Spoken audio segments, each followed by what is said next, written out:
भाषण करता येत नाही, पण थोडं मोडक्या ह्याच्यामध्ये बोलतो. कारण 10 वर्ष आमच्या आईबांना ऊसतोडी करण्याचं आयुष्य घालवलं. आम्हाला काय असला संघर्ष शिकवला नाही आणि आमच्या बेतानं हे आमचं रणगाडा आणि रडगाडा हे शासनाच्या विरोधामध्ये हे करायचे आमचं चालू आहे. तिथं ज्या वेळेला 2011 साली माझं डीएड झालं, त्यावेळेला टीईटीची परीक्षा झाली. त्या भडव्यांनी टीईटीच्या परीक्षेमध्ये 4-4, 5-5 लाख रुपये घेऊन ते पेपर विकत घेतलेले होते. आता आम्हाला समजलं की आम्हाला नोकरी का लागू शकली नाही.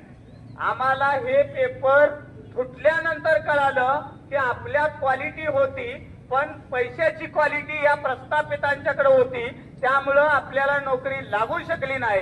आणि तरी सुद्धा सदाभाव काल बरळतो कसा की ही सुद्धा सगळी जी पोरं हायली आता सगळे म्हणतात म्हणून हे सध्या आपल्याला काय म्हणतोय, तो भाजपचा दलाल आहे, दलाल.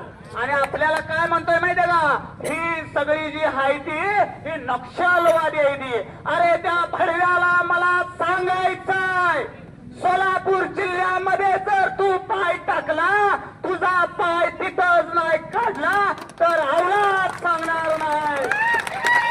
अरे तू ज्या वेळेला कृषी मंत्री होता, त्यावेळेला ज्या वेळेला तू निवडून या लोकसभा मतदारसंघामध्ये उभा राहिला, या लेकरा बाळांची शिक्षण बंद करून तुझ्या या डबड्यामध्ये 10-5 हजार रुपये, कोणी 5 रुपये, कोणी 10 रुपये, कोणी 100 रुपये टाकले.